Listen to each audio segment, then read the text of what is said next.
Hello दोस्तों, मेरा नाम सरोज है।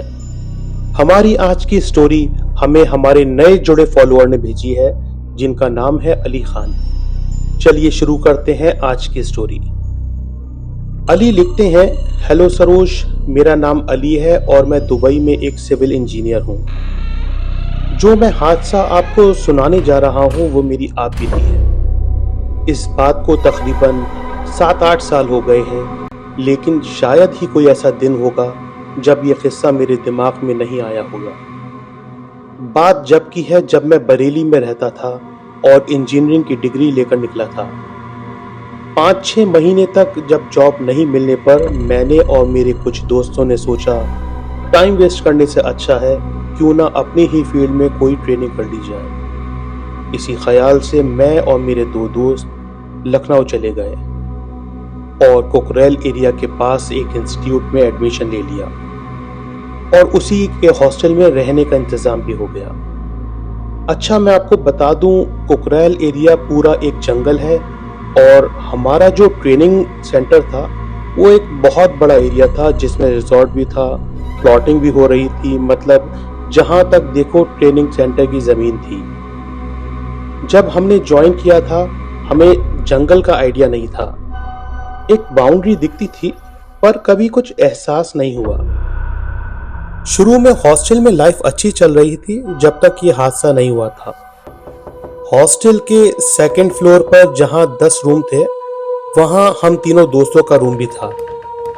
कुछ दिनों से हॉस्टल में अक्सर रात में लाइट चली जाती थी, तो सारे लड़के रात को वक्त काटने के लिए हॉस्टल की छत पर चले जाते थे। क्योंकि गर्मी के दिन थे, डेली ऐसा हो रहा था। 15-20 लड़के हॉस्टल की छत पर बातें हो रही हैं, कभी मस्ती मजाक हो रहा है, तफरीह हो रही है। एक रात क्या होता है, तकरीबन 1:30 बजे लड़के कहते हैं चलो रूम में चलते हैं, सुबह क्लासेस भी अटेंड करनी है। जैसे ही हम सब नीचे आते हैं एकदम से लाइट आ जाती है। मेरे रूम में 3 दोस्त रहते हैं। जब सब नीचे आ जाते हैं तो मेरा दोस्त रोहन छत पर ही रुक जाता है क्योंकि उसको फोन पर बात करनी थी। उस वक्त क्या होता था, जब हम डिनर करते थे तो सिस्टम ये था कि आप या तो मेस में ही खाना खा लें या प्लेट लेकर रूम में आ जाएं और खाना खाने के बाद प्लेट को रूम के बाहर नीचे रख दें। सारे लड़के यही किया करते थे। तकरीबन 3 बजे ऐसा लगता है जैसे किसी ने हॉस्टल की सारी प्लेट्स फेंक दी हों। सारे लड़के आकर कॉरिडोर में देखते हैं कि क्या हुआ। सब नींद में होते हैं, सोचते हैं प्लेट्स गिरी हैं, पर ये कोई नहीं सोचता कि सारी ही प्लेट्स एक साथ कैसे गिरी। सब अपने रूम में जाकर सो जाते हैं। अचानक 10 मिनट बाद मेरे रूम का दरवाजा हल्का सा खुलता है और किसी ने मेरा नाम लिया, अली। मुझे लगा लड़के मजाक कर रहे हैं। मैं भी उठ के बाहर देखने चला गया, पर वहां कोई था नहीं। लेकिन फ्लोर के आखिर में एक रूम के बाहर एक बिल्ली वहां रखी प्लेट को चाट रही थी। तभी मैंने देखा सारी प्लेट्स जमीन पर रखी थीं, वो तकरीबन हवा में 1.5 फुट ऊपर हैं।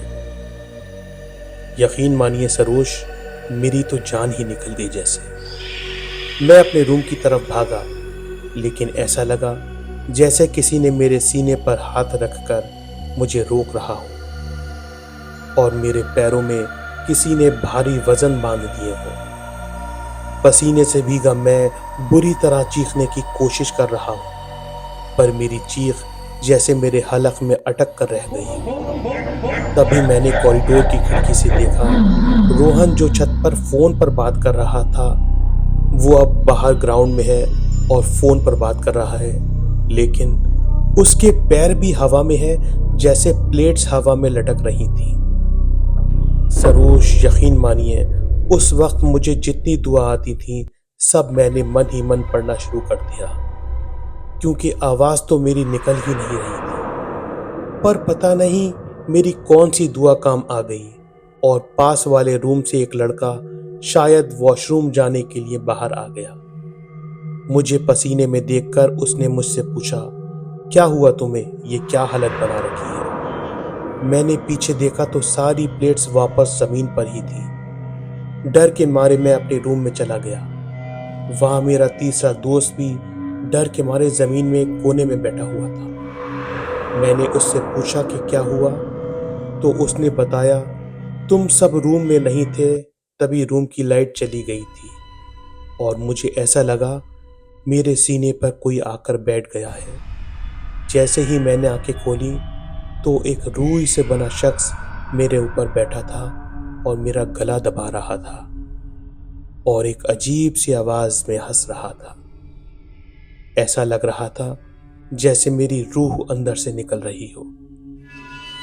एकदम से मैं उन दुआओं को पढ़ने लगता हूं जो मुझे कभी याद ही नहीं थी।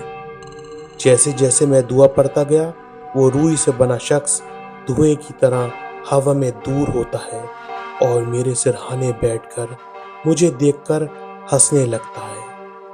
और जैसे ही मैं पढ़ना बंद करता, वो मेरी तरफ आने की कोशिश करता। तकरीबन 4 बजे एकदम से लाइट आई तो वो शख्स अपने आप ही गायब हो गया और मेरे मोबाइल के सिग्नल जो इतनी देर से आ नहीं रहे थे, वो अपने आप ही आने लगते हैं। शाहरुख किस्सा सुना ही रहा था, तभी रोहन भी कमरे में आकर बिना कुछ कहे लेट जाता है। उसके चेहरा भी ऐसा लग रहा था जैसे किसी ने जिस्म से खून ही चूस लिया हो। उस वक्त तो रोहन बात करने की हालत में नहीं था, पर सुबह जब उसके साथ बैठकर पूछा गया तो रोहन बताता है, जब मैं छत पर बात कर रहा था तब मुझे ऐसा लगा जैसे कोई मुझे छत की सीढ़ियों से लाल कपड़ों में घूर रहा है। जब उसने पास आकर देखा तो वहां कोई नहीं था, लेकिन अब उसे लगा अब दूसरी तरफ से उसे कोई बुला रहा है। जैसे ही वो पलटा, छत पर रखी एक कुर्सी पर एक सफेद कपड़ों में एक औरत फोन पे बात कर रही है। ऐसा लग रहा था जैसे वो मुझसे ही बात कर रही है। वो मुझे बुला रही है, फिर ना जाने पर कहती है, मैं आऊं क्या, मैं आऊं क्या। किसी तरह मैं वहां से भागा। सरोज, ये किस्से आपको शायद हवाई बातें लगेंगे। शाहरुख का किस्सा हमें लगा जैसे शायद स्लीप पैरालिसिस हो, पर वो कहता है, मैं बिल्कुल जाग रहा था, मैंने अपनी आंखों से ये सब देखा है। अब क्या था वहां, कौन था, हमें नहीं पता। इससे पहले मैं ऐसी बातों का मजाक उड़ाता था, पर इस हादसे के बाद तो यकीन माने मैं कभी कभी दिन में भी घबरा जाता हूँ। तो दोस्तों, ये थी अली की कहानी। आप भी अगर हमसे अपनी स्टोरी शेयर करना चाहते हैं या आप बीती बताना चाहते हैं तो हमें कमेंट करें और स्क्रीन पर दिए हुए ईमेल पर अपनी स्टोरी लिखकर शेयर करें।